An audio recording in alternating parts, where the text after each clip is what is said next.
We made it. Some of us more on time than others for reasons. What? I wonder who that could be. It's not me this time. I love how you have to clarify that, by the way, because you know exactly who the primary suspect continues. Yeah, to everyone be. in the room turns and looks at Devin and goes, "Wait, no, what? Not me this time." It's like the Simpsons, Bart. And it's like, what? I'm over here. Oh, sorry, it's just a knee-jerk reaction. But it wasn't me. What do you have to say for yourself, Justin? I have a lot of things to say about myself, actually. Are you willing to give me the time? No, why'd you open up the can of worms? Yeah, I forgot. I regret asking. I'm going to go to the summary now before Justin says something he'll regret. Olé! This week on One Piece has it all. Hearty laughs, passion, manly men doing manly men things, true love, Zoro getting lost, Kinemon existing, sick twists, and surprise reveals that no one saw coming because they totally didn't watch the OP with the spoilers in it. The focus of these episodes is on two major plots. First, we have Sanji following Zoro through the city until he stumbles upon everything he's been searching for his entire pirate career. No, not the all blue. A beautiful dancing Spanish woman. He decides that everything he's done and experienced with these Straw Hat Pirates has been leading him to this explicit moment in time and decides to run away so he can kill a man for her. Elsewhere in the city, we see Luffy enrolling in the competition at Corda Coliseum in order to win his beloved brother's Devil Fruit. As Luffy gets a feel for the competition, some new faces pop up as fresh adversaries, and a few familiar faces reintroduce themselves to the story. Oh, and Zoro is still chasing that fairy around for his sword. This is probably going to be a while. Nice summary writing. Good job. Thanks, Doug. So here we are. We've advanced the plot somewhat. How do we feel in this week? After another week, Devin, another 3 episodes of One Piece on Dressrosa. 6 episodes in 3 days. Whew. Back behind the curtain. What curtain? There's a curtain. That's a cape. Is it Luffy's cape? Yeah, it is Luffy's cape. Lucy, I'm sorry, Lucy. Yeah. Sorry, Lucy's cape. Lucy's Otherwise, cape. we'd have to kill him. Yeah. Right. Honestly, like the pacing is interesting. It's not bad. It's not great. It's just kind of there. That's kind of how I feel about it. That's fair. And it's it's interesting in this week where just like where they chose to dedicate time. You know what I mean? Like focusing screen time. Like the scenes of Sanji and the what's her name? Violet like fawning over each other, and like I'm just sitting there going like, I don't know if this is sus or not. Sus on whose part is the better question? Violet's mostly part. Violet. the one who's on the run from the police for stabbing a man and wants Sanji to kill another man for her. That's fair. I don't know if she's just a really good actor or she falls in love as easily as Baby 5 does. I'm hoping it's the second but one. I'm also wondering, wondering find me a woman like that. Someone who stab you? That's only if I mess around or ruin a relationship in some capacity, which I would never do. And if Justin I did, I probably deserve it. Gets stabbed. Listen, me and Sanji are on the same boat in this episode. That's all I'm saying. We have a mutual understanding. Is it like specifically for Violet or just a woman like Violet? Yes. Fair enough. I understand. A lot of the first episode especially is dedicated to, well, the first part is Zoro running through the city again, chasing the ferry, and Sanji finally catches up with him, only for them to find themselves in this city square where Sanji, of course, immediately catches eyes for the source of where all the budget went for that episode. It really did. Like they did the whole song. It's a good song. They played the whole song and the whole performance. It was good. I appreciated it. It looked and it looked great, which is how the budget is where, or that's where all the budget went to. Priorities are. Yeah. Because man, and honestly, throughout all 3 episodes, Violet just looks more detailed than everybody else. I don't know how to put it really. Maybe it's just because I don't know. I don't even know how to put it really. She just looks more saturated, more like her lines are colored in more. Like someone on the team dedicated their lives to making sure Violet looked like the best character in the show. I will say that when we get introduced to Violet's character, and I might be crazy and just, I don't know, seeing things, but she just looked really shiny to me for some reason. No, okay. I agree. Okay. I thought I was crazy. I was going to say shiny earlier, and then that just felt like detracting from the character. But no, she felt was shiny, so shiny. Bro. She had a gleam to her. She was so shiny. I didn't think, I thought I was seeing stuff. It must have been me, but I'm glad we have validated each other. And I'm so happy. It might also be, I don't know what you guys are talking about the shininess, but I also watched it on my phone while on the job because, gas station mornings are dead. Right. Who wants work? Yeah. What is work? So I don't know what shininess you guys are you just describing like her pigment? Like what are we talking bro, about? She literally had Mr. Clean, shiny, glistening skin. Yeah, it almost looked as if she had stepped out of a tanning booth not too long ago, or just put on tanning oil a little bit. Huh. Just a little too much. Interesting.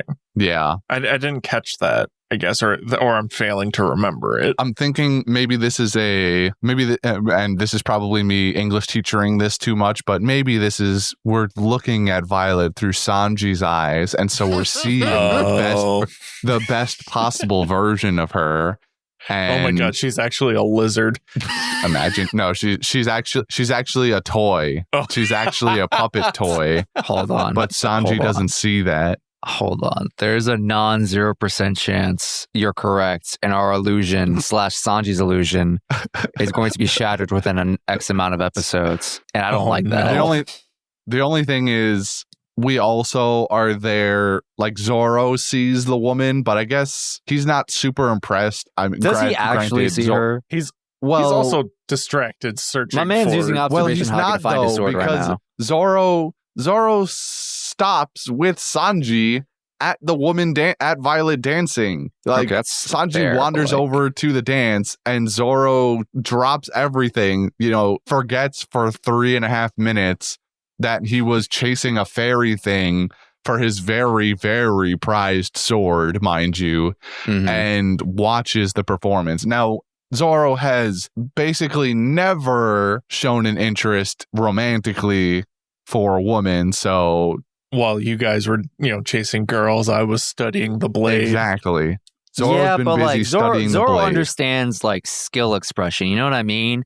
He saw someone who was very skillful and passionate about their craft, in this case being dancing, and he took time to appreciate that, and I can respect him for that. I can respect it too, but on the point of specifically her looks and her looking so shiny, Zoro I'm not convinced he even actually observed her beyond that's a woman, and yeah. that that's what I'm saying is Zoro wouldn't care how they look as long as they have the skills, like you said. So we would be seeing her through Sanji's eyes the entire rest of the time.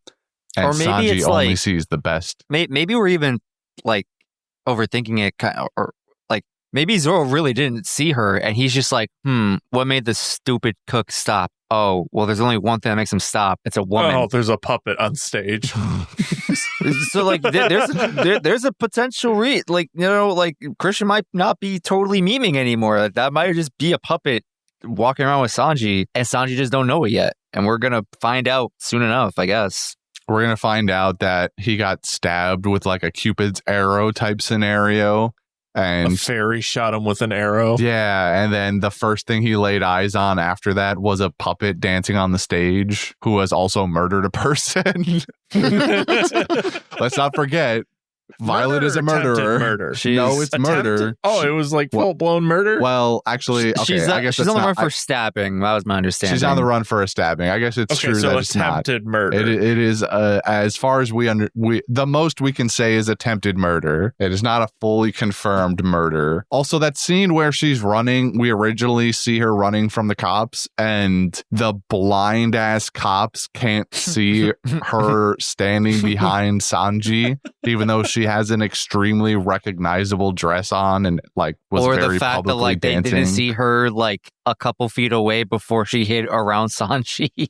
Yeah, Or just didn't see her turn to hide around Sanji. yeah, These are some real stormtrooper ass motherfuckers, right? yeah. They've got that. We be getting a lot of stormtrooper energy Yeah. in episodes when it comes to cops. It's funny. I just saw a video the other day that reminded me about. It was from about High School Musical and how nobody has any peripheral vision in that show either, where characters just walk past each other. Like there's a scene where Ashley Tisdale's character walks through the doorway of a bathroom, and man, I forget the Vanessa Hudgens character's name, but I remember all the actors and actresses. Hold on, I get Vanessa Hudgens. Typical Hispanic woman name would be Maria. Violet. I want to say they called her Maria, but that doesn't feel right. That's not Hold on. That's not right. That's not correct. Vanessa Hudgens' character is literally standing inside the doorway that Gabriella. that There Ashley we Tisdale go. That's her name. There it is, Gabriella. Gabrielle. Yeah. Still don't remember Ashley Tisdale's character's name though. Sharpay. Wow, you're good at this. Sharpay walks through the doorway, doesn't see Gabrielle, who's literally just standing there, and amongst other examples. Anyway, that's the energy that's going on right now with these cops and Violet. It's absurd, and I hate it. Just so we're clear. I'm glad for the clarification. Okay, so well, now that we've spent like 10 minutes on this, The 10-minute long plot device of Sanji's current escapades. Actually, Yeah, there's and one we thing didn't I even want to cover mention. Actually, everything. but there was one thing I want to talk Oh, about. The random scene where he just commandeers a kitchen, and then when the kitchen runners like don't appreciate his attitude, he beats their ass and then forces them to do the dishes that they haven't done yet, and then he makes her a meal. That was awesome. That was really sweet. I like that. No. What's better than that is the scene following that where shit's happening outside.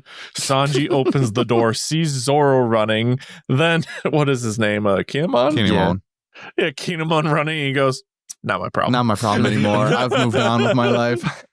I'm on a new. I'm sorry, Luffy. I'm sorry I had to separate from you guys like this, but you would understand. It's just the worst thing. It's simultaneously hilarious and the worst thing ever. Right. Sanji Definitely would just give not up the worst thing everything. ever. This is a great plot line. I hope Sanji gets to live happily ever after on Dressrosa. Yeah, he won't though. Well, they're not even staying on Dressrosa. She wants to go to a different island where the other guy she wants him to You don't murder know the is. future, right? You don't know what Sanji's gonna do. He found a woman who loves him. He's gonna stick around with her, bro. Or maybe she comes aboard the Sunny. Who knows? She doesn't love him. First part though, that she's definitely just gonna keep him there. Because I would stay on Dressrosa for her. No, yeah, she's definitely not going on the pirate ship. You're crazy. Am I? I feel like you are. It's pretty cap.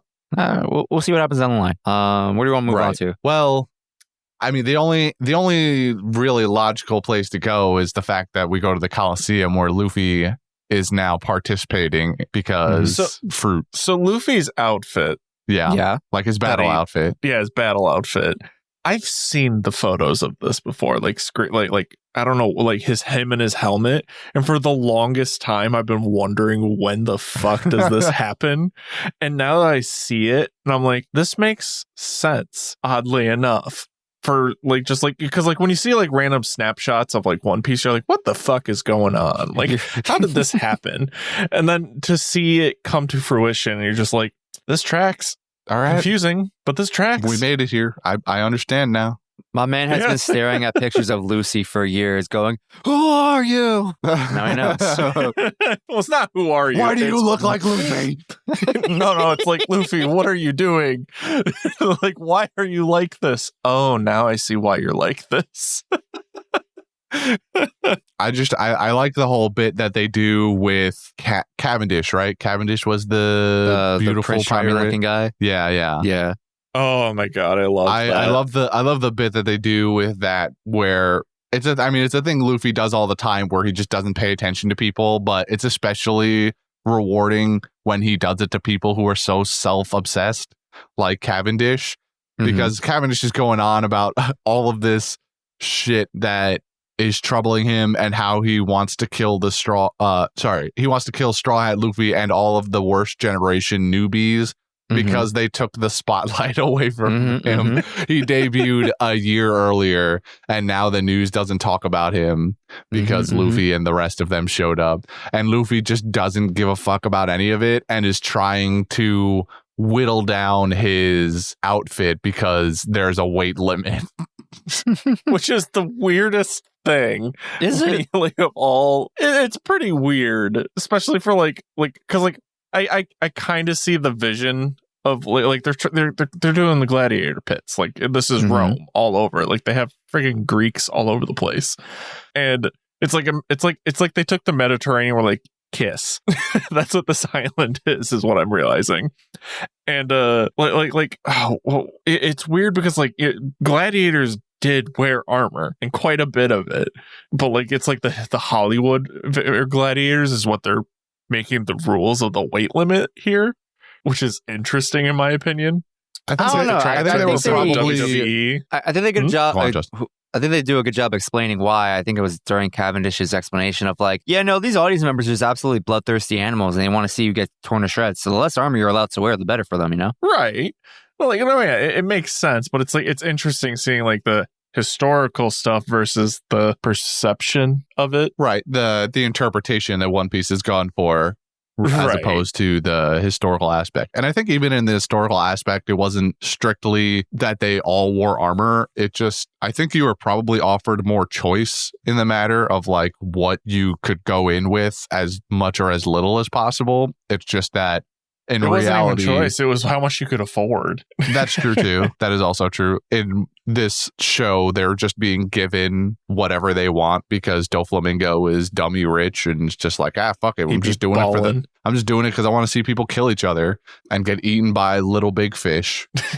Little big fish. Yeah, they were. I don't remember specifically what they were called, but they were like little something fish, and then they're the size of houses. Watching like people like the other characters fall into the water and then just like piranhas. Oh my god! Every time I'm like, yes, those people are dead.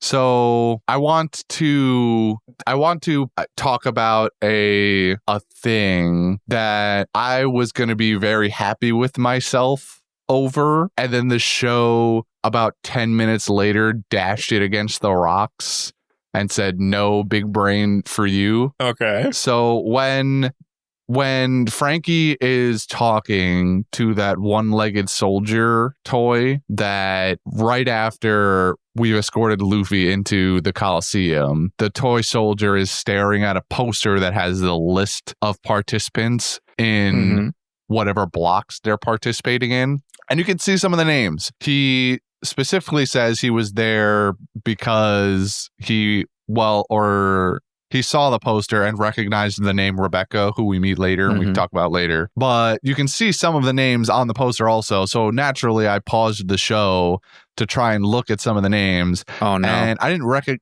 I didn't recognize any of them. Okay, good. Except Bellamy's name is very visible in one of the block lists. So upon seeing that, I was like, ooh, I get to bring up some fun shit on the podcast later. Oh, okay, I'm glad you got to have fun with that. That would have been like, damn, he got spoiled by his own. No, I don't care. I was gonna. It's in the episode. It's not a spoiler. It's in the episode. If you didn't see it, you just didn't see it. But I saw it, so I was like, oh baby. I get to bring up some fun conversation topic later. And I then wanted to it'd be really fun for you guys when you like actually see him at like the end of the last episode, I think. But also, the anime for some reason made the decision of like exposing certain character reveals like during their explanation of the rules.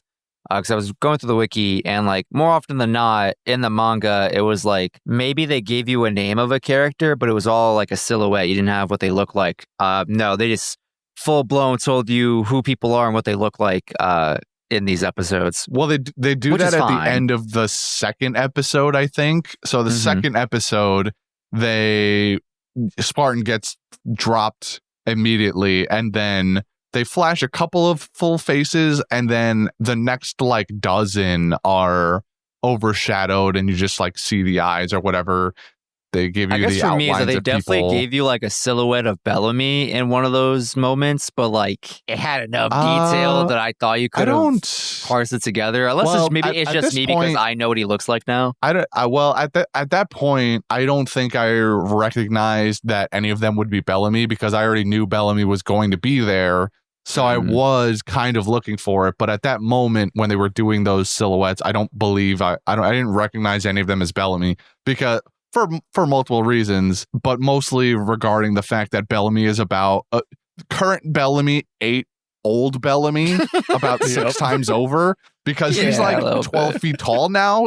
When before he was a normal guy, he was a noodly guy, maybe a little more buff. Don't even get me started on the size of people. I don't even care. I don't even care about the size of people in general, but for Bellamy to blow up like that in 2 years is like the most unbelievable thing to me, where he's just has gotten triple the height now for some reason. That's how I feel about a later review with Mr. Store, where I'm like they flash back to the last time we saw that person, and I'm like, wow, you're like, when I saw them prior to the flashback, I'm like, dude, you're humongous. And then they have like a character who's somehow way bigger than him fall from the sky. I'm like, what do you mean he's a giant, but he's not that much of a giant?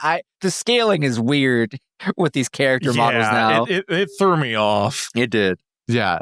It's when these characters that were previously nowhere near that size become that size. I can deal with more muscle mass, but when they gain 12 feet to their height, I'm like, you got to put the muscle somewhere. You just got to stack on top of each other. No, we don't. We don't, though, because Luffy is a noodle, and he eats guys Spartan size for breakfast, as we saw. So you don't need, and Zoro for that matter. Zoro is more muscular looking, but can Zoro hides lift his muscles houses in and places, shit. and then he calls upon them at will. Zoro's got that sleeper build. So does Luffy. Like they compact all the muscles in these guys because it's more impressive when the little guy lifts up the 2-ton giant and slaps him down like a sack of potatoes, you know? So it's when Burgess and Bellamy are just 20 feet tall now that I'm like, okay, what's going on here? Like that's just not how it works. That's not how it does. That's just not Maybe how they're just works. eating their Wheaties and their greens, bro. See, Luffy's on that pure unless we start getting diet. introduced to growth hormones.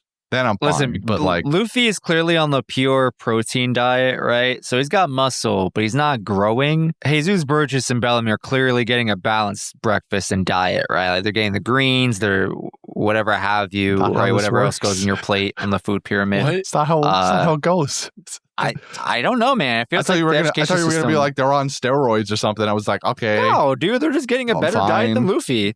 No, they're not natty. Justin's drinking the Kool-Aid on the Oda diet. Yeah, I think so. Those guys. I mean, you have not to think natty. about in universe, man. You know, no, nobody eats more than Luffy. What are you talking about? Luffy eats all of the things, and he still looks like that. He only eats meat. That's it. Nothing else. It's all meat. That is not true. We watched him eat noodles. Eats meat, bro. That's not true. We literally watched him eat anything. noodles. His meat is his preferred vehicle of food, but he will eat fucking anything. I mean, yeah, but like the ratio is like 98 meat, 2% other. Right. And what do you always hear that these diets are like for bodybuilders and stuff? It's chicken and rice, bro. It's meat and rice. And not getting enough rice to grow in height, bro. That's what I'm trying to tell you. That's not how it works. That's not how that works at all. I think you guys should start on understanding, and that's fine. We just gotta move on. As a fat man, I could argue that that's not how that works. So you're not in the One Piece universe, Devin. If you were, so you would be Jesus Burgess size, you're just gonna make the wholesale claim that the human bodies in the One Piece universe digest and process food differently to make your point. That's the angle you're going with. Clearly, yes. I think you're crazy. I think you're an animal. I feel like this would be like the coldest take I've presented on this podcast thus far. I mean, probably, but well, maybe, but I still think you're crazy for it. You're just coming up with a thing to justify how this guy became a mountain. You know, Someone's got to do it. Someone's got to stick up for Oda. Fine. We got way too many names thrown at us this episode. I don't remember a goddamn one of them outside of Rebecca or Cavendish. I gave like a small list of, and they're not even everybody that was named, obviously. And I was thinking of like, let me just name 3. And then I was like, there's a couple more people that showed up that were like, one could argue are semi-important because of just who Lucy interacts with. And the list just kept growing. At some point, I just put etc. because I was like, I'll name the entire cast of the show, apparently. Watching the one dude who had the 2 swords, where he has literally no neck. One like dude, 2 swords, no neck. I wish I knew who you were talking about. That sounds like all of them. Honestly, no. I'm talking about the one that was more round than he did. You mean the one who was doing all of the guy who's doing a speech dumping? Yeah. The one with like the goatee, literally like he doesn't even have a head. He's just neck. Yeah, I know. We're on the same page now. Okay, Dagama was his name. He was given the whole explanation of like the importance of this tournament and like why so many people are trying to fight for the flame fruit or flare, whatever they call it. I'm just sad that the prize isn't a chicken dinner because we're doing a battle royale.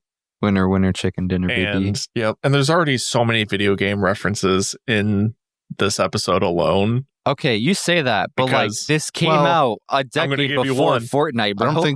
I know. I don't know. No. Well, no. There's video game references as a whole. I wasn't saying about. I mean, to be fair, the early battle royales probably were starting to debut like around the time that maybe not when it was written, but not when the manga panel came out, maybe, but like the anime. The movie Battle Royale came out way before those games. Well, yeah, but stuff like battle royales. I'm going to make a bold statement maybe, but I don't think battle royales were that popular in culture until stuff like the Arma mod and then eventually PUBG and any predecessors. In not in our culture, at least. Yeah, in video games. And when it comes to like cinema, like they were always pretty popular. There's tons of battle royales. Well, I guess maybe I think Devin might be right because like Hunger Games would have been out by then. That was like Hunger Games rolling a little bit, at least on the west side. The movie that started it all, Battle Royale. Fair play. You got it. You won. But no, what I was going to say is video game references this is where I was going to bring in Rebecca. Go on. And her armor. I'm going to be real. I'm not convinced that's a video game exclusive trope here.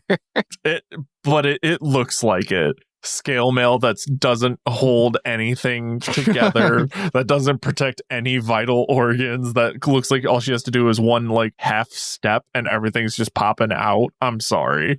That is the most ridiculous character design. Bro, she's got a helmet that's clearly the most important organ. She bought that for $20 on Steam. I'm telling you, like that skin package or the shader package. No, get that. I'm not even convinced of that. I think she went to the free armor section and there was a sign that said for women, and it was just a pile of those. Or even better, like they probably didn't even have armor for women because mostly men would participate, I imagine, and then somebody had to go, all right, I guess here, take this, or they just cut up some chainmail and was like, here you go. No, what happened was the women who like service the Coliseum. I don't know what you call them. I don't know what their position is. I don't know, attendants, workers. The female attendants. One of them had saved their costume from last year's Christmas party, and they were like, "Here, you can have this." Yeah, I see. It was green, like Halloween festive party. Colors or something. Yeah. Either way, it's ridiculous. Utterly ridiculous. It hurts me on a spiritual level. Like, really? Oh. But are there any other characters you want to talk about? Because we got a lot, obviously. Do we really need to talk about them? Does anybody stick out to you guys? In a meaningful way, at least? No. Really? Okay. Cavendish is the only one who seems like he might have a little bit of staying power because of his weird fetish for trying to kill all the workers. Okay, hold on. Back to Cavendish because he just reminded me of my anger. Thank you, by the way. This motherfucker ate a rose. God. A whole fucking rose. Yeah, he did that. Yeah. I You at can do first that. I wasn't paying attention because I think he was monologuing and then Lucy was doing some other stuff on screen, right? Or Lucy eventually gave his attention to somebody else. I peeped that he or like I thought I saw him eat a petal and I was like, nah, he wouldn't do that. He did so do that. Rewinded, Yep. and I saw him eat a petal, and then I stewed in my anger about that long enough to like not pay attention again. And then the next thing I That's the know, hill you're dying he's on? pulling the stem out of his mouth and there's no more rose. And I'm like, he did not just eat a whole rose on screen. That's what killed it for you? Are you telling me you're not upset about you can this? eat them, right? I don't care what you know you you do can with eat them. rose Doesn't mean you petals, should. right? I'm more upset with Luffy for eating the entire apple. There's no way. This is like this is a weird thing. I'm the I weird one agree. here, bro. What? No, I'm not calling you the weird one. I'm just saying, in my head, it's not nearly as egregious as eating the whole apple or eating the core of an apple. Yeah, we're on opposite sides of this this is coin nowhere here, near man. that.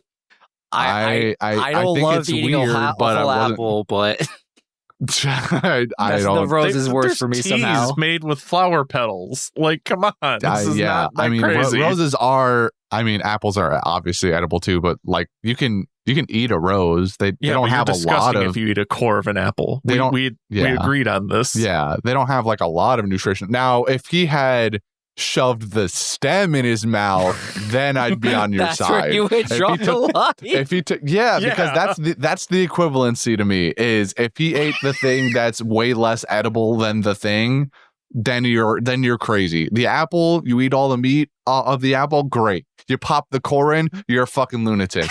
The rose, okay, you ate the petals, whatever. Like people put that in soups and ramen, not specifically roses, maybe, but other flowers. I know you can make rose tea and other things and rose water. Yeah, but like there's like people make thing with but no with one's rose made petals, but stem nobody tea. does shit with the stem. If he had taken the stem, folded it up a couple times, and popped it in his mouth, I would have been like, okay, what is happening? What is happening?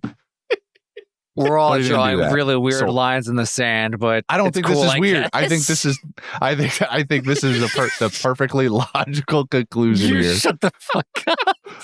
The stem is the core of the flower. The stem is the core of an apple. Yes, that is my hill. And Christian, you and I are going to be on that hill together, fighting to the last breath. Like, because I get you, I get it. Like flower petals, sure, eat it, whatever. Do they taste that great? No, but you know what? You do you. The stem, we fighting. Yes, yeah, that's What are that you, means grazing? especially a rose where it's thorny. Yeah. This is not the R.I.P. your conversation I thought intestines we'd and end up throat. having tonight. But here we are. You brought this up. We could have moved Yeah, past you're the this. one. I mean, you're right. I just didn't think this is how the tables would turn on me, you know?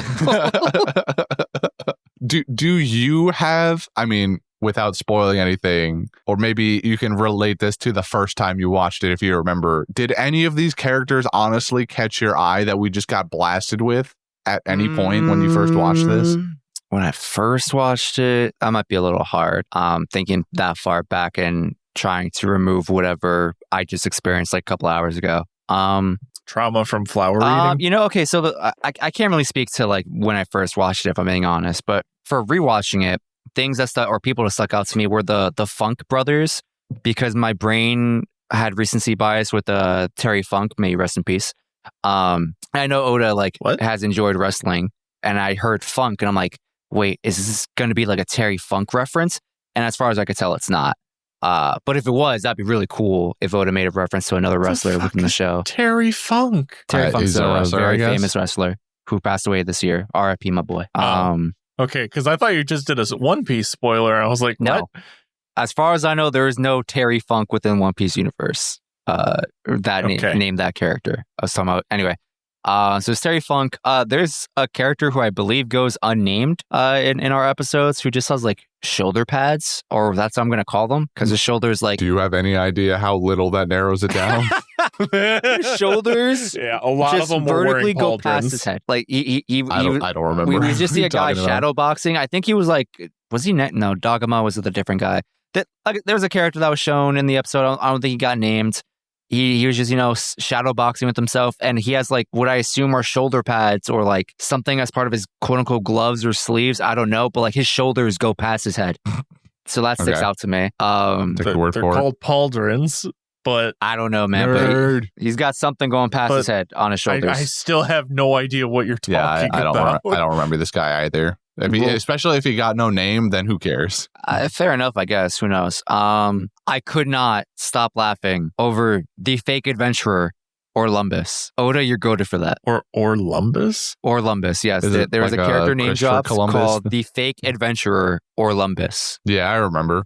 He was like a big guy. He had blonde hair, I think. And he's very obviously a reference to Christopher Columbus, another fake adventurer. Did Christopher Columbus have blonde? I mean, I guess you can change whatever, but I don't think Christopher Columbus had blonde hair. No, I mean, not that we know of. Who also gives a fuck? This is purely just him poking fun at Christopher Columbus and me loving and indulging in that. There's no more to that character than that, and that's all that needs to happen. That's fair. And then what if he turns out to just be like not a pirate also? Exactly. The Legend of Heroes, I think, is actually quite interesting. They have this statue dedicated to this legendary warrior who allegedly went 3,000 for 3,000 matches in his time in the Colosseum. But as Rebecca points out, it seems like there's just no memory or history of this character apart from this statue existing. Because none of the elders have ever heard of this character or can remember him. Obviously, no one younger can say they ever saw him or anything like that. There's no record of him aside from this one statue that, like, you would think rationally, well, we have this weird statue about this guy that has apparently never existed, but so we would get rid of it, except no one's chosen to get rid of it. So I'm thinking there's something up with that statue. My theory? What's your theory? You want to know what my theory is? What's up? First off, we know that there's a large period of time of just history. What is that? Fair enough. Because poem glyph. Mm-hmm. I think the statue's a poem glyph. Okay. That would be cool. That would be cool. Right? Now, watch me be wrong. Okay. So my only counter to that is that in the story of Kyros that Rebecca tells us, she says that Kyros stopped fighting like 20 years ago. I'm pretty sure I'm remembering this right. That is poke a hole in the Void Century. Yeah, you're right. That would very much not put him in the Void Century, and also confuses me as to if he really existed. How does nobody remember? Because 20 years ago is not that long. I mean, if you're a gladiator, your career is probably not very long anyway. You probably die on the job a lot, so there may not probably die at the job a lot. There's probably not a lot of gladiators that would remember, but I feel like if he was really a gladiator who participated in the Colosseum 3,000 times, there should be some civilians that know who he is, or recognize him. Right. So I don't know. This slightly confuses me. Like, it's fun to have the mystery of this guy, but make it like 100 years ago where everyone who would have known him is dead now, not 20 years ago when, okay, maybe like some of the really old people are dead now, but some of the people who are in their, like 40s, they're only 60 now. They would remember, right? Like, yeah, I don't surely know. They should know. This feels weird. I'll tell you that when we first have Rebecca admiring the Kyros statue, I assumed that Kyros was going to be this anime stereotype of either her father or grandfather or something like that, and she was in the Colosseum to prove herself or prove her family name to some extent, because I don't know, her father, Kyros, is her grandfather, and her father didn't have any boys, so she took up the family gladiator name or something like that. That's where I thought this was going to go. And I don't know how I feel about Kyros just being a guy. Like I said, if it was like 100 years ago, this would be way more intriguing. But 20 years ago, I'm like, how does no one remember this guy if he was really existed? It feels like we're leaning towards Kyros didn't exist. But also that feels like a lamer story point than him actually existing, and he'll pop up somewhere and save the day, and it'll be like, oh, Kyros, that guy that we saw the statue of 20 episodes ago. That's crazy that you showed up and nobody knew who you were. Okay, so I'm not saying that this happens, but what I'm thinking as a potential floaty for your potential theory that I think you're cooking up here. Oh no. Oh no. What if I don't like where the sentence is going. No. Let's hear him out. What if we had something similar to like God, what's that island called? An O'Hara incident where like a Buster Call-esque event happened where like basically all the natives got wiped out and then eventually Dressrosa repopulated with people that would just have no idea who this guy is, you know what I mean? That sounds like a plausible theory, and I hate you for saying it because it could be a spoiler. Yeah. It sounds too plausible. I'm just throwing stuff at the wall. Whatever sticks. I mean, like, to add on to it, it would kind of makes sense, I guess.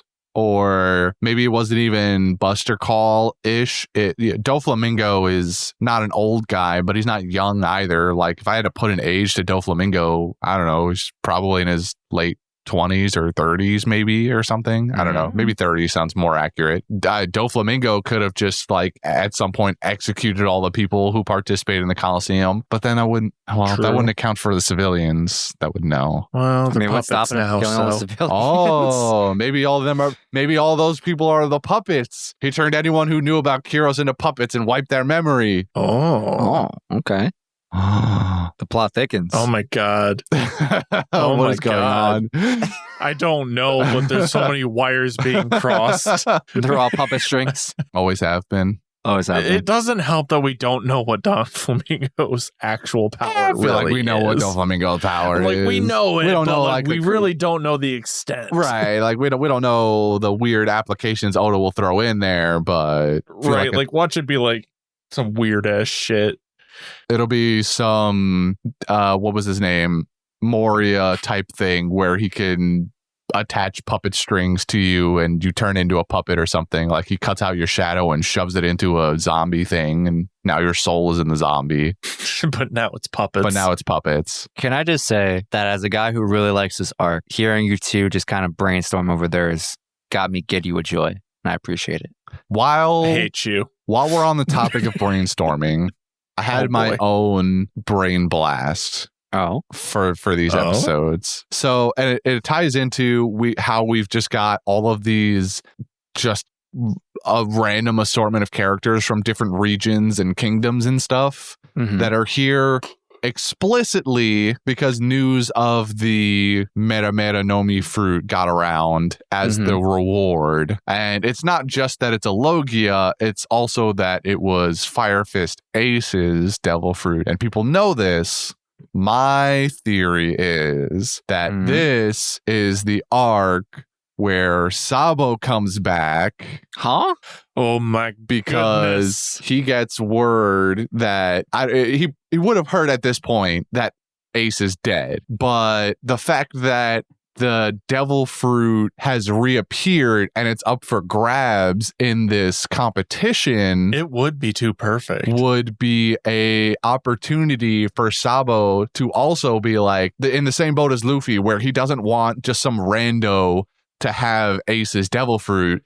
So he would show up, maybe participate in the Coliseum. I don't know. When I thought of this, I went back to the episode, to the poster, to try and see if there were any names that were Sabo or resembled Sabo. I didn't have any luck there. But he may not participate. He may show up later and just be planning to steal it from whoever does win, maybe, let's say. Or steal it directly from Doflamingo, something like that. Or Dragon sent him there to go get the fruit, or Sabo went AWOL because he feels so strongly about it. My theory is that Sabo shows up in this arc because of that. I like that. I like that a lot. All right, I got two things to say about this theory. One, Sabo's dead, so whatever. Second, well, he's not. No, he's not. Sabo's dead, bros. But let's pretend he's not. We didn't see a body. Because he was blown to smithereens on the ocean. No proof. Just it happened. It happened again. The same theory happened again in these episodes when we saw the Marine kill that random whatever his face named pirate, and it was like, he's totally dead. He's wiping the blood off, and then you just see him knocked out in a drain. Nobody dies. He's just sitting in a pile of garbage, going like, "Curse you, Navy soldier." Exactly. Like, nah. Sabo alive, unless proven otherwise. Sabo's dead. But anyway, moving on to my second point here. Well, I would admit that like this is an important event / reason to like come out from hiding. I would ask, why does he wait till now and not reveal himself during the Marineford War when like his brother was on execution? Like, well, why show maybe up we now learned and that now when he could have saved him? Well, maybe we learned that he was there, or he was halfway across the world or something with Dragon doing something else. So he's just going to conveniently be here on the day it's announced for the fruit? Whoa, how does plot happen in anything? It's always convenience.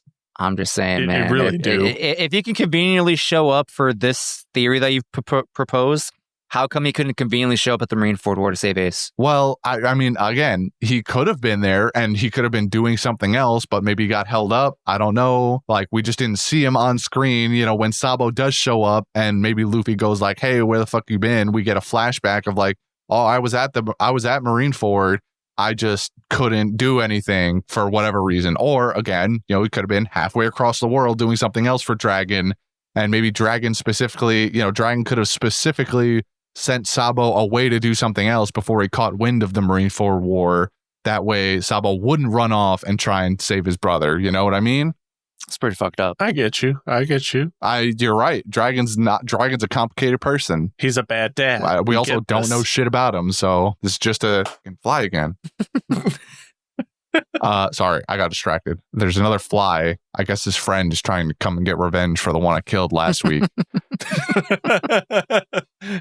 Yeah, that's my theory. And just like that fly, it makes sense. Sabo's coming for the blood. I don't. Right. No, right. Thank you for clarifying just a little bit. I was really losing the thread between the fly and this plot line. Yeah, the fly is coming to get revenge, just like Sabo. Sabo's dead, but I will respect your theory over there. Nah, I am more sure than ever that he is alive.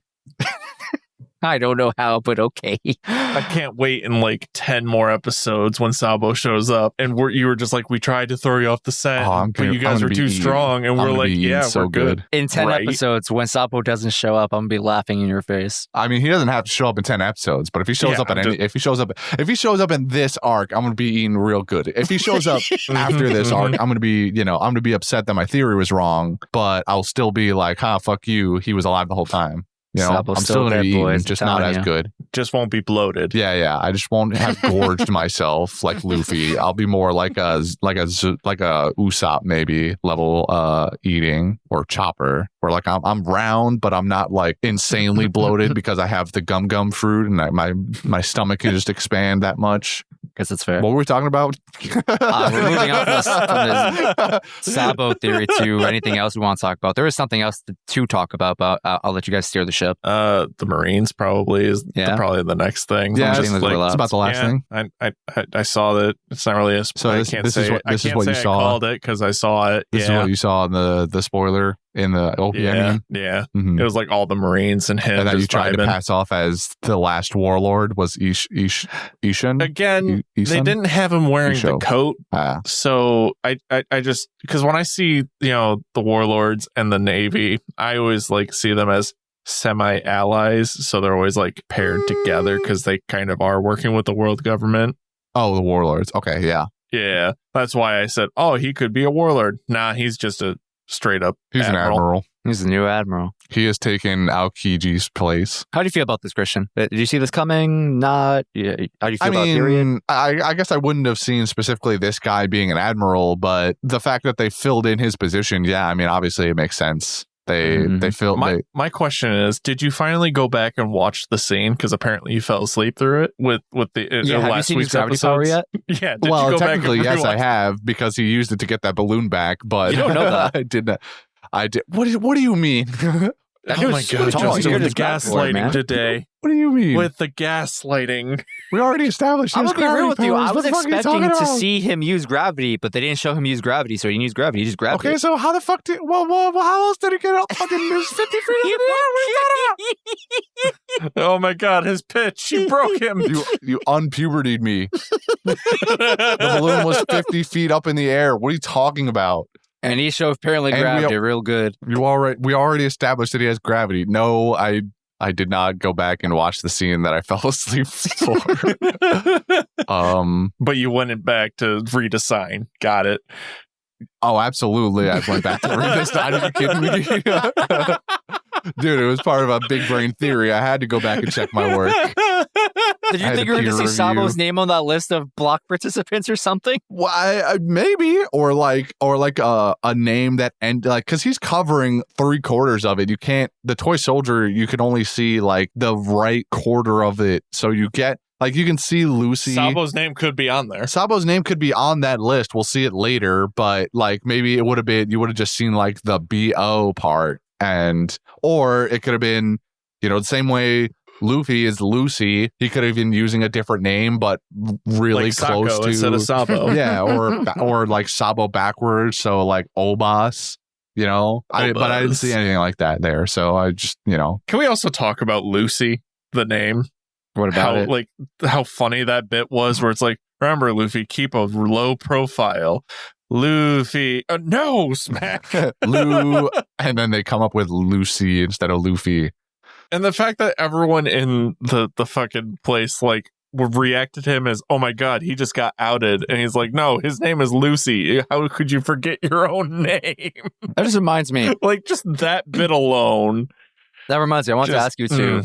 So, like, technically, Luffy blew his own cover already, right? But how long do you think it's so he, like, actually blows his cover? It's going to be a while. Well, I think it's going to be, like, the end of, like, the Coliseum challenges. He'll probably win his block, because how else is I don't know how else this goes otherwise. So he'll probably win his block, and then at that point, he'll have to either go. I don't remember exactly how it's structured, whether the 4 block winners fight each other, or each block winner fights a Doflamingo family. I understood it as the second part, but it was also not totally clear.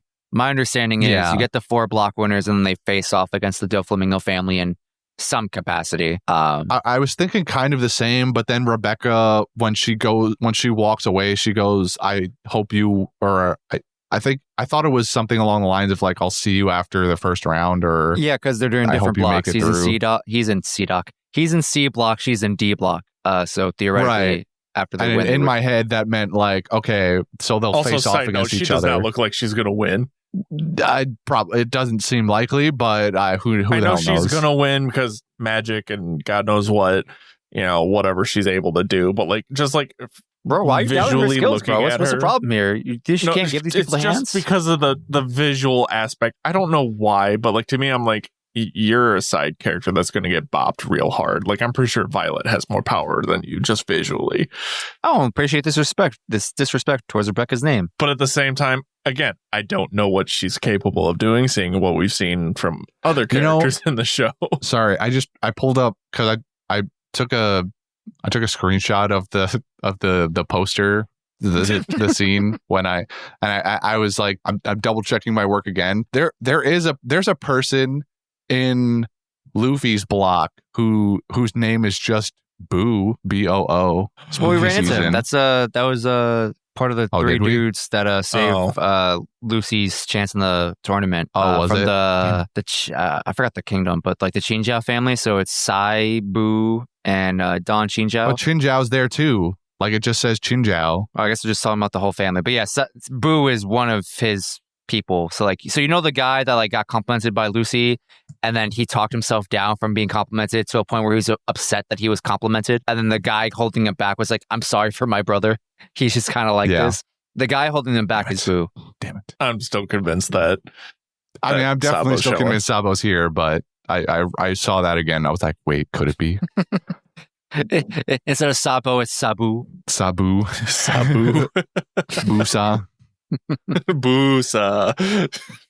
Hold on one second. I'm out of ideas again. Mom, are you knocking on my door? That's What do you what's up? Continue with Fujitora just a little bit.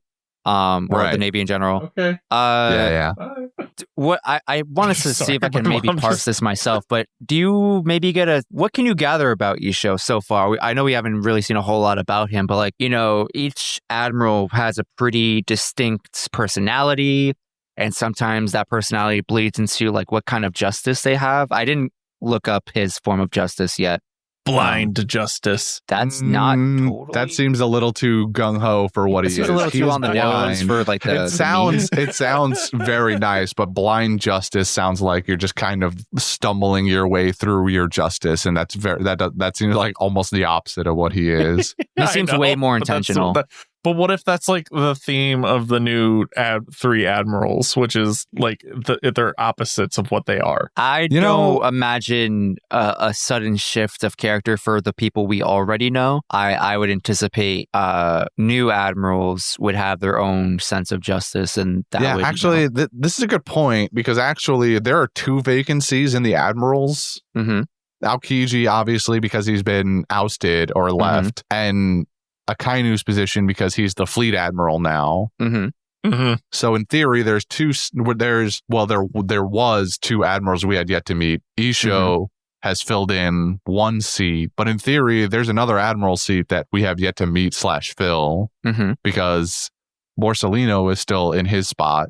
Isho, I wonder. Okay, so could you remind me what the animal monikers were again? So Kainu is red dog, Pokemon types. Yellow monkeys, Kizaru.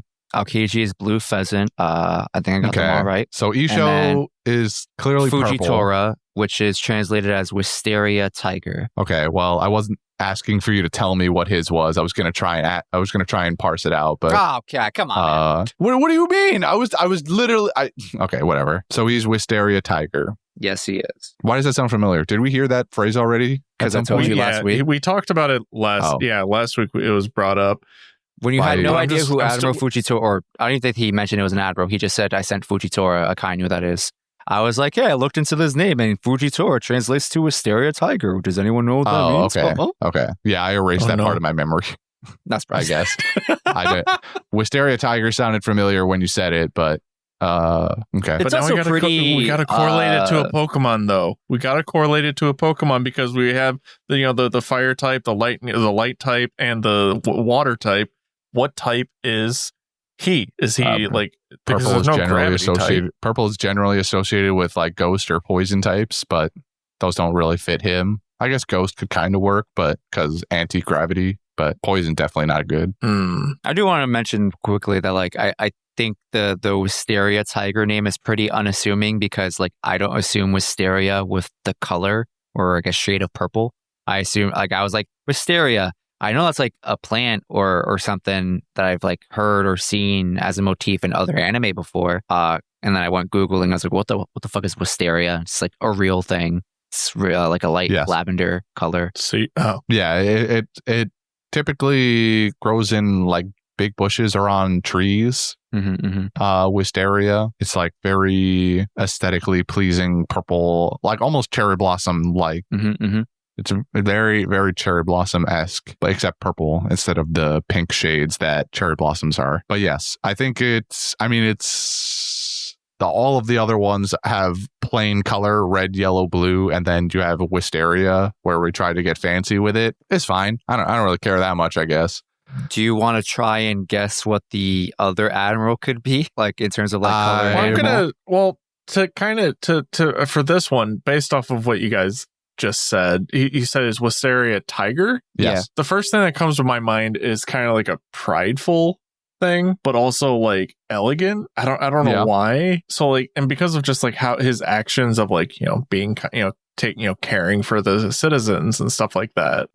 Like I don't know. Like maybe that's like his style of justice. Is like I'm trying to like lean it towards into that where it's like the ideal admiral look. Yeah. Per se. So maybe the other one is probably going to be like a scorched earth. I feel that's kind of what we have with Akainu. So you wanted a Akainu replacement, essentially. I don't want one, but I think that's what we're going to get. I guess it kind of falls in line. Because Akainu is going to establish him. So he's going to want someone to be... He's going to want someone who's going to have a cool head to replace the Aokiji, and he's going to want someone who's a fucking nut job just like him because he wants to, he needs some more Black Air Force energy. Yeah. No, I can see that just thematically replacing them with another similar style. Isho is definitely very, I don't want to call him laid back, but he is more level-headed like Aokiji was. And so, exactly. It could fit that they replaced the other admiral's seat with somebody who's A psycho. a hot-headed psycho even. Now, color-wise, so we started off with the primary colors, and now with purple, we're moving into secondary. So my guess is orange. Okay. Because orange would fit more with the hot-headed potential psycho, I suppose, aspect of it. Mhm. Because That's it's fair. Okay. because it just fits better in my head than green would anyway. Because green is the only other one, and green is what Blue and red, yellow, blue, right? Oh boy, my art. It's blue and yellow. We're It's blue and yellow, losing our okay. color theory. Hold on. Blue. It's blue and yellow. Okay, blue and red is purple. Yes. I don't know what I was thinking. My Okay. art teacher's gonna come find me.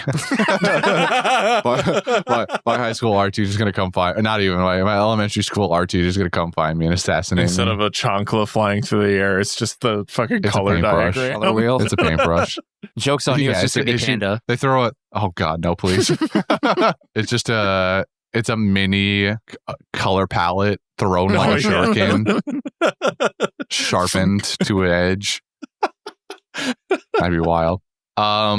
Yeah, that's marine predictions. And so the last of it is really just that we have this marine infiltration, right? And Yeah. they're, I guess, trying to shut down the Colosseum or just I think catch they're just a bunch of preparing for the chaos to possibly ensue from the events of the Colosseum. Also yeah, possible. especially with so many high level people being there that are specifically that they know that Ace's Devil Fruit is going to attract a lot of crazy people and people that they would want to have captured. So I guess it makes sense that they would be staking the place out like this. Going on to this plot point that's developing, we end the episode with Isho or Fujitora, whichever you want to call him, announcing or letting us know that he's on his way to Greenbit, which is the location for where Law will meet up with Doflamingo to transfer Caesar. Do you have any thoughts about what's going to happen with the Navy now entering the scene? It's going to be green. It's Oh, going is to that be what we're gonna green. get? Is Greenbit going to be where the Green Admiral's at? It's going to Yeah. be Green Admiral after all. How long ago has it been since? I'm going to kind of loosely shift our gear here, but how long has the timeline been since they lost their Wano friend? What's the guy's name that they're looking for? Kanjuro. I forget. Kanjuro? Yeah, and if I think I remember the timeline, it has been anywhere from like a week to maybe a month. I'm trying to Okay. think really hard back to the timeline that was kind of established on Punk Hazard, where Momonosuke ended up on that ship. I want to say it's Right. somewhere between a week and a month. But Kanjuro is on Greenbit though, isn't he? Or is he on Zhao? He's on Which island is he lost on? Greenbit. I'm going to say 'Cause I know Greenbit he's not on I know he's on Dressrosa. Dressrosa. I just don't remember if he's specifically on Greenbit, but Kanjuro was lost on Dressrosa because the three of them, Momonosuke, Kinemon, and Kanjuro, were on Dressrosa for whatever reason. And Momonosuke stumbled up his way onto the freaking ship to transfer over to Punk Hazard. As Kinemon and Kanjuro were running after him to get him, they were surrounded by like guards or whatever. And Kanjuro was like, "Don't worry about me. Go get your son." And then that's how So- we get to Punk Hazard, and now we're here.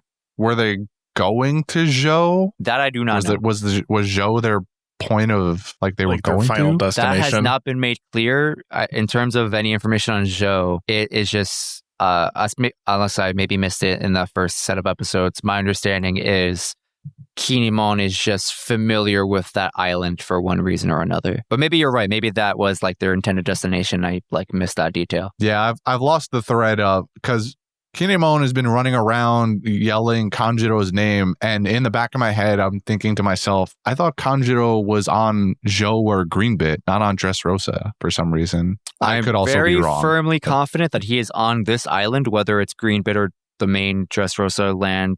Unsure, but he's definitely somewhere nearby here, Okay, Hmm. fair play. or at least that's where they last saw him. All right. Well, do we have any last minute thoughts about stuff that happened? I'll just quickly ask if you guys have any thoughts about that goon's explanation of like how devil fruits are reborn in the universe. I don't know if that piqued your interest or means anything to you guys. I think we already established it, like, for the, I mean, we talked about it, extensively, like where we think devil fruit come from. Well, so like, this is also, we think that this is possibly a fake devil fruit. That is true. Well, yes, that is another harebrained theory we've come up with, but the idea that devil fruits are rebirthed into the world when their user dies is something we already discussed back on Punk Hazard with Smiley dying. That is true. I guess I was more curious of like, do you buy into this, or are you thinking that this is just like another like Jabra-esque explanation? No, and you're like, nah, I'm fine with this. No, I'm fine with this. This works. Okay. I mean, it falls in line with what we had said earlier. Again, with Smiley. It's just with Smiley, we got an extra bit of potential context that maybe the fruit rebirths itself into the nearest already alive fruit. How the nearby apple turned into the fruit. Mm-hmm. So, but the only thing is, what could have been the nearest fruit on Marineford, if any, if that's how it works. It might not work that way. It could have just been a weird coincidence that they did with Smiley, so who knows, but I'm fine with the whole devil fruit. I don't even remember Smiley's fruit. He was the axolotl fruit. That remember Justin's whole spoiler thing a couple episodes ago on that Q&A. Honestly, you called me an animal for calling Smiley an axolotl. I didn't appreciate that. I was proven right, and you guys are still giving me shit for this. Yes, you were proven right. You insisted on it an episode too early. Except it wasn't a spoiler because you look at Smiley's face and you can clearly tell it's an axolotl, bro. No, you cannot clearly tell until the next set of episodes. You're all animals. I'm not rehashing this argument. Except you did 2 weeks ago. But whatever. I'm not participating in this argument. It is available if you look really hard in that one episode. You can see the little face tendrils or whatever, but if you're just looking at it in passing in the 2 seconds that it pops up on screen, it doesn't, it's not, you can't tell. It sounds like you just said I'm right and you're somehow making excuses for yourself still, and I'm not here for it. No, you are correct, but only because you had the knowledge and you just said I literally didn't have that knowledge. I completely forgot he even had a devil fruit. I didn't know he had a devil fruit. I was just like, this blob monster is an axolotl. We're moving on. Because you could tell it's an axolotl, bro. Shut up! Shut up! I'm never letting this die. Anyways, Bellamy, what'd you guys think of him being, he's alive? I don't know. I expected you two to be very upset about this. I'm a little upset, but not like terribly. It just means that instead of outright killing Bellamy, Doflamingo just had Big Knife mutilate his face a bit, because he definitely has a lot more scars than he did before. Now the real question is, you think Big Knife's on the island, bro? Where is Big Knife? That is the question. There is a non-zero chance that we meet Big Knife in this arc, and I'm here for it. I'm so ready. You think he's got an even bigger knife now? Oh my god! You think he's called bigger knife? Bellamy got a growth spurt. What's to say my man Big Knife didn't? What if he ate Big Knife to get the height advantage? Oh no! Don't say that. No, not my Big Knife. Yeah, you got any thoughts, Devin? I don't really. Honestly, the same with Christian. Like, when I saw him, I was like, "Oh, okay, neat." I'm kind of can't wait to see him. You guys aren't more upset about it. I can't wait to see Luffy waffle stomp him again. That is fair. Also, do you think Bellamy's about to blow Luffy's cover? Probably not. I think he would have done it already if he was planning to. Luffy, it feels like we were in the middle of him about to before the episode ended, right? He was like, "Hey, you can't fool me. I know exactly who you are." And then I have a feeling that Bellamy's going to be in a different group, though. I guess I'm making the assumption that he knows it's Luffy. We could be swerved next episode. Pretty sure he probably knows it's Luffy. I mean, I'm thinking the same thing, but like, I could be wrong. It could be. It could be an Oda fake out, but I don't think it is. If it is an Oda fake out, I'm going to be mad. I don't know. I think it'll be kind of funny. I mean, it'll be funny, but I don't know why I'll be mad. I'll just be mad. Right. Devin's lost. It sounds like you're more mad than you're willing to admit that Bellamy is still alive. What? Anyway, moving on. Next week, we got episodes 335 to 338. That is 4 episodes. I hope you gents are ready for that. I love that we ended up with a 4 episode set like the week after you were like, hey, these are mostly I'm 3 really episode proud sets. of dude. Hey, there's a couple of I 4 told you there's like episode less sets in than there. 5 groups of 4 episodes. No, I know. I just I think also it's did not funny that you remember were that like, the most first of these are 3 episode- episodes. I didn't really remember the first 4 episode set would be so soon. But if it makes you feel any better, there's a pretty large gap before the one following it. I'll take your word for it. But yeah, have fun with that. We'll see you guys next week for those 4 episodes. Moving on to quotes. Who wants to start off with quotes? Honestly, I don't have anything nothing really caught my eye as being noteworthy. Okay. What about you, Christian? So we kind of talked about it earlier, but Sanji, when Zoro is kind of scolding him for immediately falling in love with a Dressrosa woman because they stab people to death, Sanji has that line where he says, "I'd gladly let her stab me." And I don't like relating to Sanji, but as someone who would gladly let Robin step on me, I feel you. I see you, Sanji. That's fair. Loki got sniped, so I'll just kind of finish the whole quote for you. Zoro says, "You heard that women in this country stab men, didn't you? A guy like you would get stabbed." And then Sanji says, I don't mind if I get stabbed. I'm going to pull a slight Devin here and just Luffy really over the course of the episodes doubles and triples down on the old man aesthetic. Just progressively as the episodes go on, he becomes more and more old man like. Especially in his laugh, I found Luffy has always kind of had that laugh, which is already innately kind of old man-esque. But I feel like he's playing the part. The mustache helps him complete the part. Yeah, it gives him 50% more acting chops towards old acting positions. And so I think he does a really good job of kind of giggling like an old man would. Beard of deception. Yeah, plus 3. Yeah, I'm actually kind of surprised that like weird. Luffy hasn't taken a moment yet to like point out in some regard that he isn't actually an old man. Like he's just been really quiet about it, which I think is kind of funny. But also after you said what you just said, I now want Luffy to wear more disguises because he just kind of falls into character pretty well. Like we got Afro Luffy and now we got old man powerhouse Luffy going on. I don't know what other tropes out there exist, but I want to see them all. I can't wait for Luffy to use Kaioken. Right. I mean, he might, because he's, hopefully he remembers that part of keeping a low profile is making sure that no one knows he's him.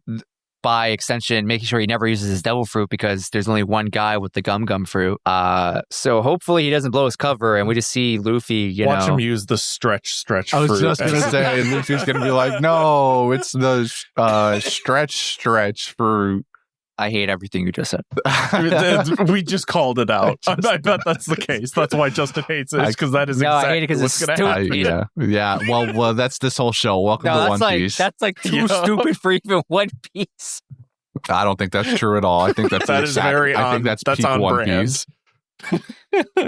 Do you have any other quotes before we move on to Golden Hand? Yes, I do have one more, I believe. Scrolling. Lay it on me. Just one more.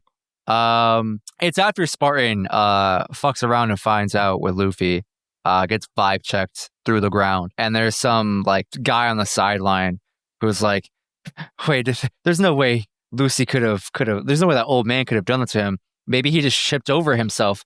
That wouldn't launch someone in the ground. That was good. I don't know. A big guy like that, you could put a dent in the ground. I've fallen before. It does do that sometimes.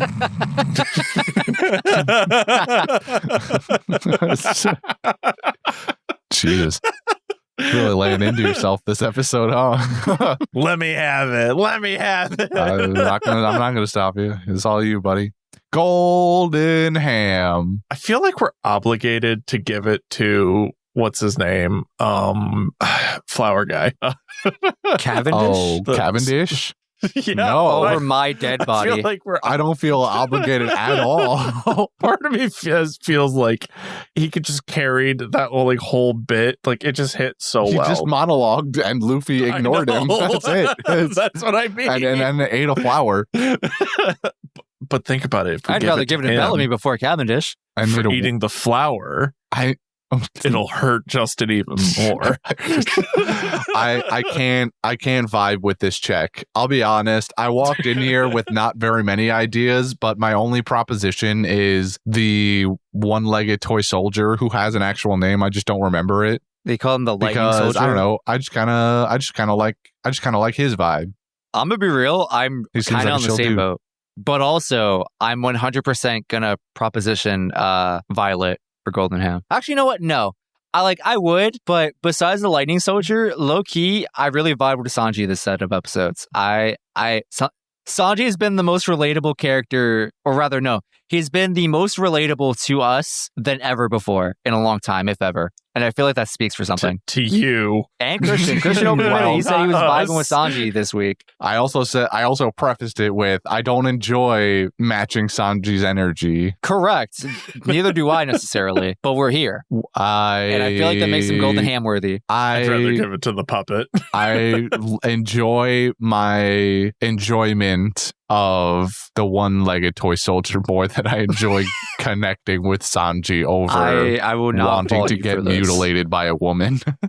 I mean, not just any woman. Have you seen Violet? She's drop dead gorgeous. She's also an attempted murderer. We don't know she killed anybody, bro. Like, also, but she stabbed them. The narrator at the beginning of the arc makes it very clear that they only stab men who like cheat on them or otherwise like fuck around in the relationship. So like the guy had it coming. Or look at other women. We've also established. Are you saying they deserve to be stabbed because they cheated? Someone deserves to be almost killed or killed because they fucked around with another woman? Is that what you're saying? Absolutely. That's exactly what I'm saying. All right. Well, and the fact that you don't share this position with me kind of sus, bro. I don't think they deserve to. That's not a death sentence worthy thing. That sounds like you haven't been cheated on before. Obviously, it sucks. You're right. I haven't. It sucks, obviously, but like, I don't think it's kill them on the spot worthy. Where's the guilty before proven innocent? I've never been more disappointed in you before in my life. Well, you just explained it. Where's the guilty before proven innocent? They're doing guilty before proven innocent. I mean, maybe they're not innocent, but even still, like, I don't think it's just a death sentence for being cheated on. Sounds kind of wild to me. I hope no one cheats on you, Christian, so you can never relate to us. Me too. I don't think I'll feel like stabbing somebody after that. So. Oh, you don't know, bro. You not know. I hope you never know. Anyway, Lightning Soldier, right? Was that his other moniker? Yeah, it's called Lightning. Lightning Soldier, Lightning Toy Soldier, whatever. Okay. He doesn't look like he uses lightning very much. Maybe it used to be stored in his other leg. Oh, I do actually really like his other leg with. Wait. Holding. Is his leg with Zeph's? It is his right leg. It is both of their right leg. You think Zeph stole this toy soldier's right leg and uses it as his own now? Where do you think the wood for his peg came fucking anywhere. Anywhere, dude. It's a world with wooden pirate ships. Somebody could have just handed him a spare board. What are you talking about? You could have just stopped. You didn't have to be like, where did the wood come from? Anywhere. Oh. You could have just stopped that. It's the toy soldier. What I was originally referring to is that like they're like both the pickled foot and the toy leg are in the same collection in the One Piece. Oh, you want to put toy soldier's right leg in the pile of One Pieces? Now that's an idea I can get behind. That's what I was talking about originally. But then you made that joke. Okay. I'm on board now. The lightning toy soldier's lightning charged right leg. This is gonna fall apart real quick when we learn he can do lightning with like the gun on his back or something. We're cooking. Let us. Yeah. All right, I'm in. Where's my list? Gonna dust off the list. I haven't opened this list in a long time. One Pieces .doc. What was the last thing we put on there? Brooks' violin. But then I crossed it out. I think it was because we thought Brooks' violin worked the same way as Miss Golden Week's painting palette, where it was just magic bullshit that he was able to influence people, but then it turned out to be part of his power. The thing before that is Mihawk's cross dagger, which we said may or may not be a Supreme 12 sword or whatever. That's what I wrote. Yeah, which I think dagger, was like not the giant fuck off blade on his back. No. Well, we already know that one is, but like, what if the other one also is? Which I think was like a retcon. I don't remember what brought this up in conversation, but we like started thinking about it again for some reason. Anyway, lightning soldiers. Oh, please stop doing what you're doing. Isn't it technically his left leg? Because from his perspective, it's his actual left foot. I'm pretty sure it's his right foot. No, it's his left foot. Pixar didn't happen. I can't Google that. I can't Google that. You can Google the one-legged toy soldier. I would 100% tell you not to do that. You don't have to go that. All right, don't Google it. You can go back to the episode. Maybe not right now, but I would just say that the One Piece wiki is like, I don't know if it was ever spoiler free, honestly. But recently, I was looking at. I think it was something for the set of episodes last week. Free because and it just gave me like a heavy spoiler for something that happened recently in the manga or anime. I'm like, whoa, bro, you couldn't like. I don't know. I don't know why you expect it to not be spoiler free.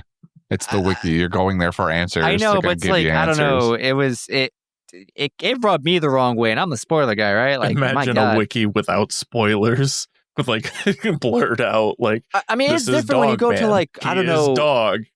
Okay, it's different when you go to like read a character profile and you get like their whole history, right? Like obviously you're gonna see stuff if you haven't seen it yet. That's on your, it's your fault, right? It's different, like a wiki when page. You go to the episode wiki, like you cover episode 629. You expect the content on that page to only discuss content relevant to episode 629.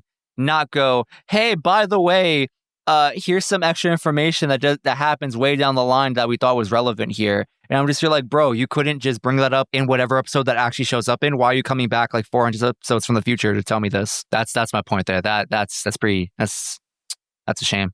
That is. All right, well, I'll take your word for it as someone who does not peruse the wiki. Moving on to the next section of the podcast, which is, what do we do next? Fan mail.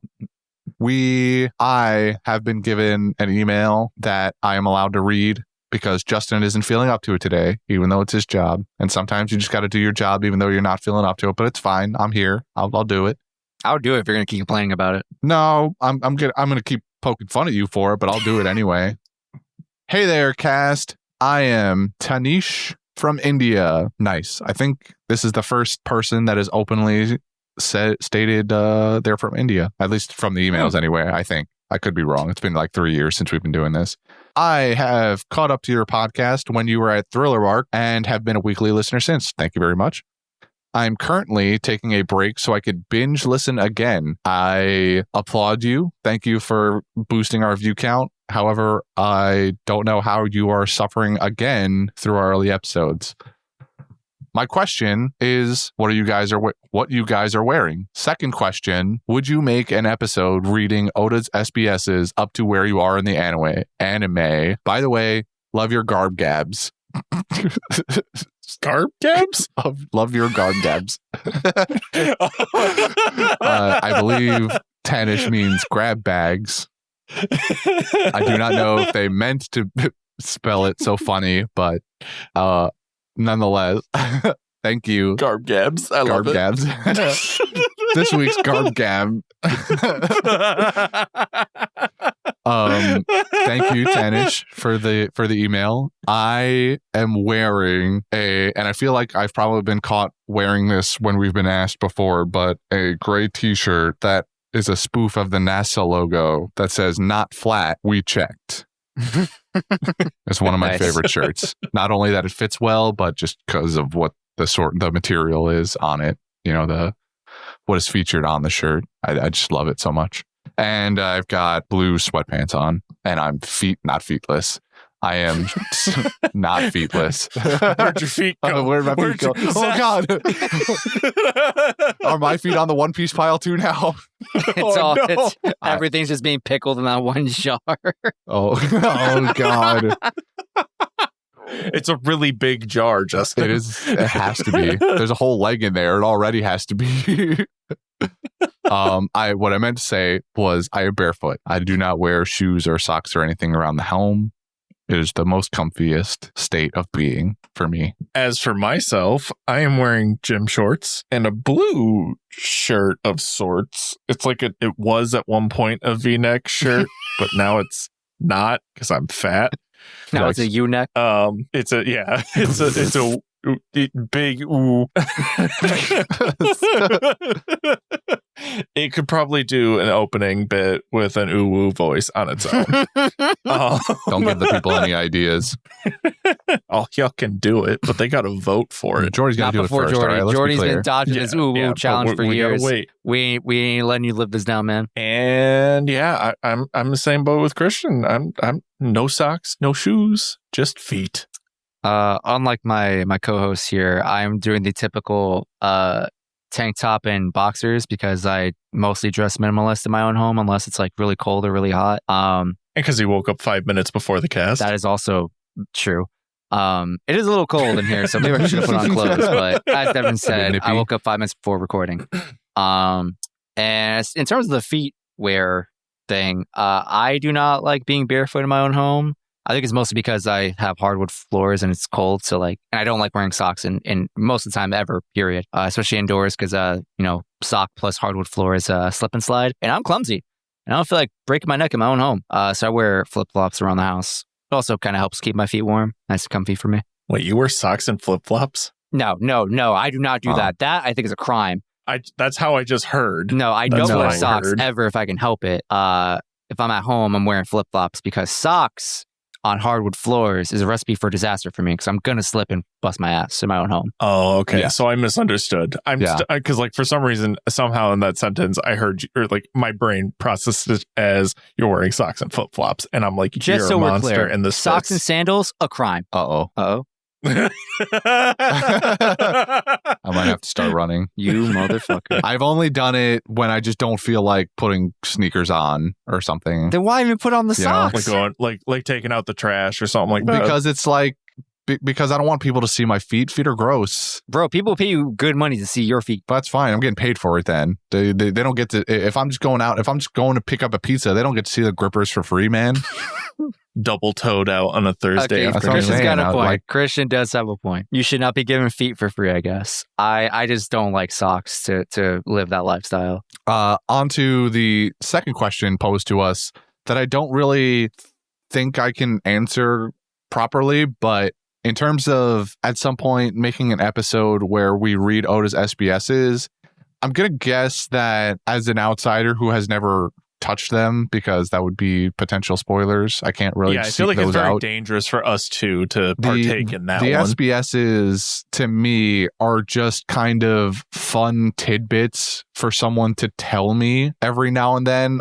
But I feel like, maybe you can, I don't know how many of these you've read, Justin. This feels like more of a Brendan style answer or thing to answer, but the SBSs don't really feel like there's enough there to just sit there, read them, and talk about them. Now, there's probably a lot stacked up from the last 600 episodes we've been doing this, but I just don't feel like it's as worthwhile maybe to just sit down and read a Q&A between Oda and a guy, you know?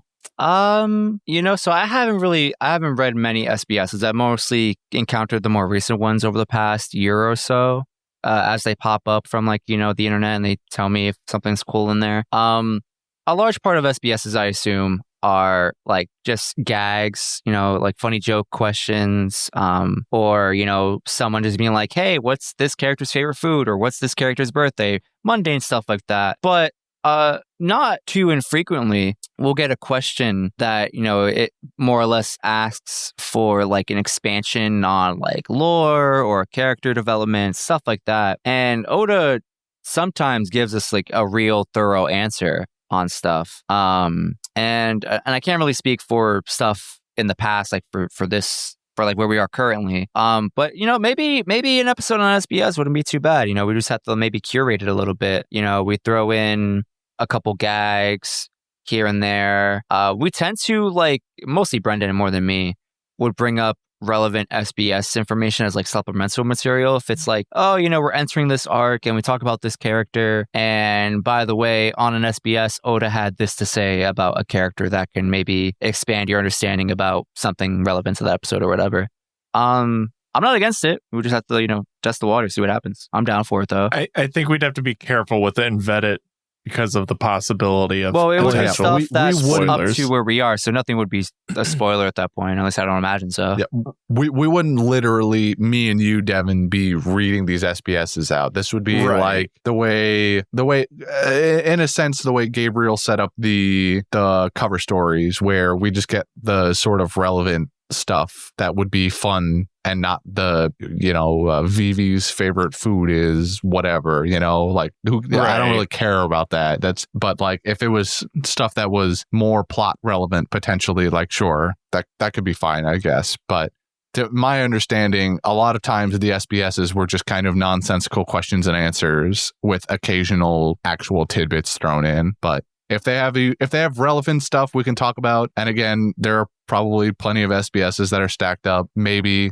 we can parse something like that out at some point.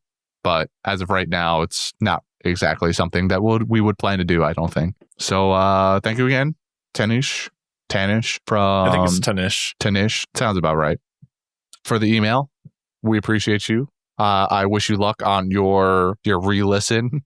And we hope you listen to this episode soon. Yeah, well, they're taking a break right now, so they may not hear this for quite some time. We could be done with the show by the time that they listen to this. Who knows? That'd be wild. That's one hell of a binge. I wonder how long it'll take Tanish to get back to where they stopped at Thriller Bark. I guess they stopped. Is that what I'm currently taking? It also depends on what speed they're listening at. Yeah. Oh God, don't get me started. If they're watching it, if they're listening at anything above one time speed, they're an animal, and I won't hear anything else. I concur. Moving on to Patreon shoutouts, we have Twiggo and Easy Life. Thank you. You are the best. 3 cheers for Twiggo and Easy Life. Hip hip hooray! Hooray! Hip hip hooray! Hooray! Hip hip. Hooray! Hooray! Easy Life, I hope you enjoy your Morbius recording. Twiggo, your Inspector Gadget is already out, and actually the month is almost ending as we record this, so we will require your other... We require your demands. We will require your demands of us very, very, very soon. Now, moving on to the Garb Gab of the week. Garb Gab! Devin, I've stolen back the Gab this week. Oh, yeah? And wait, no, I had the Gab last week too. Well, see what happened was some magical, and then by magical I mean scientific mumbo jumbo, timey-wimey, spacey, Casey stuff happened where you now have... I think Justin had a stroke. You now have a grab bag made of antimatter, and therefore it is a What the hell's a grab bag? I don't know what a garb bag or a garb gab is. Yeah, I've never heard of grab bag. I only know garb gab. We just get Berenstein Bears. It was garb gab the entire time. One of us is antimatter. I no longer know who it is, which is real. What I'm trying to get at here is Devin, reach into the antimatter garb gab. Oh wow! The fact that that is unsettlingly pulling my arm in. Oh, that must be the black hole at the bottom. Oh, that would explain. I think.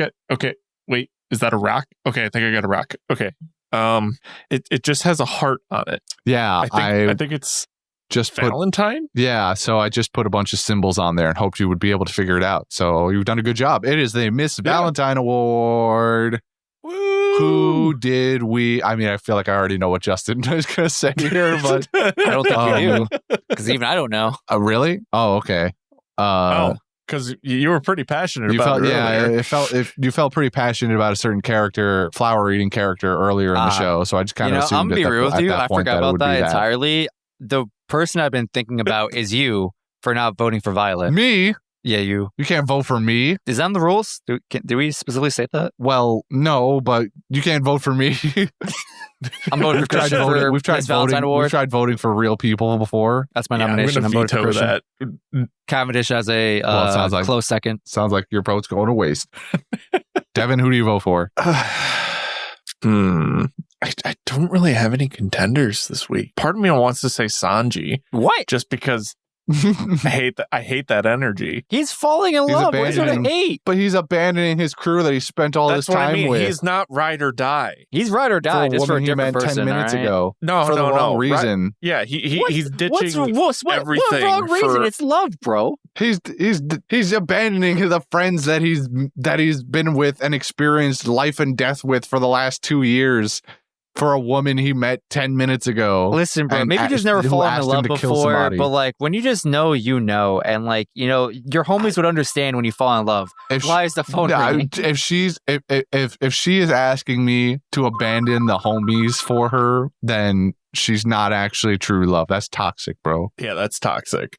I mean, to be clear, she hasn't asked for anything beyond the one mission. Side note, not cool what he tried to do to Zoro after Zoro disappeared from him when he got distracted by the ladies. What did he do to Zoro? He was like, oh, well, maybe I could use this as an excuse to leave Moss Head behind. Like, nah. I mean, this is standard of their relationship. I feel like it's a little too late to be upset about this. And it's uncool, and I don't dig it. I came into this idea with getting ready to back you up on Cavendish because eating a rose is animalistic behavior, but now I'm voting for Sanji too. Now I'm on Sanji train. So you're gonna vote for the guy that you related to the most this week? I prefaced it with I hate that I feel this way. I don't like relating to Sanji. Like complicated emotions going on, Christian, that you need to work out. Yeah, you know what's not complicated? My hatred for you for voting for me for Valentine's Award. That is also a large part of why I'm voting for Sanji now, to spite you. Just know the feeling is mutual. Sanji got the Valentine Award. Sanji gets this Valentine Award. Congratulations, Sanji. Justin played you. Justin was your downfall. I don't know about all this. You would have voted for the man if I did shut up. I was ready. I told you I was ready to come in here and match your energy on Cavendish, but you wanted to go off and throw me under the bus. I think you were ready to match me on that energy until Devin said Sanji and gave his explanation. In which case, regardless of what I said, you would have stuck with me. You immediately were like, "I'm voting for you," and I was immediately out the window with any semblance of agreeing with you on something after that point. Any sympathies were completely lost and dashed against the rocks. I feel like we're gonna get stabbed in the Discord for this, award. But you know what? I think based on that, like just how we are going about this is the best way to show our plug, which is, if you do want to stab us for this opinion, you could do so on our Patreon and financially stab us. You could also, go to our Discord where you could, stab us like Rin does all the time. You could also send us questions at pandasightings@gmail.com, and you can also follow us on Instagram and Twitter at pandasightings. You were kind of losing me there on the plugs because you were bumbling your way through the Patreon thing. Yeah, because I did it backwards. You guys made a thing about it. We're like, he never starts with that. But then you fucked me up last week, so now I had to do it different, and I was trying to find a tie-in to get you guys to shut up. Well, I'm just like the tie-in was great, but then you said stab us on Patreon. I was like, that's not what people do. They could stab us with money. I mean, I guess. But stab me with your money. I don't know how the mechanics of stabbing with money works exactly, but I'm intrigued to find out. You take a bunch of quarters, you melt them down, you put them into a what's it called, a mold, and then you shank someone. But at that point, it's no longer money. You just got whatever metals are found. It was money at one point. If I take gold, melt it down into a blade, that shit still hurts when I stab you with it. And it's still worth money. And it's still worth money. Just because it's a shape of a knife now, you can still sell that. So if I mold a bunch of nickels together, let's say I take $2 worth of nickels, mold it down to a little dagger or whatever. Is that still $2? Probably not. And metal. It could, depending on copper and zinc. How well you advertise yourself. I mean, on raw materials is definitely not worth $2. I'll tell you that much. But fair enough. You can add in the time and labor it took you to make it. That could get you above $2. Okay. Also, we got a merch store, redbubble.com/pandasightings. I always forget that one. It's new. It's understandable. And be on the lookout for Justin's Etsy store drop where he makes nickel knives. Yeah. Homebrewed daggers for all your stabbing needs. For all your cosplay stabbing needs. Refined from the purest currencies. And don't forget to give us a stab on Spotify. Yeah, rate us 5 stabs on Spotify.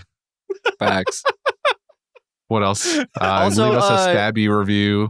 Yeah, give us a review. I mentioned that once, like a while back. I like every once in a while Googling our podcast and finding reviews. It's actually really nice. Nice or funny? Both, actually. Little A, little B. Anyway, that's it. Get lost. We're done. Later. This Good night. went about 45 minutes longer than I figured it would, as usual. Same, actually. Mm-hmm, mm-hmm. You're welcome, audience. Hope you enjoyed the content. Bye.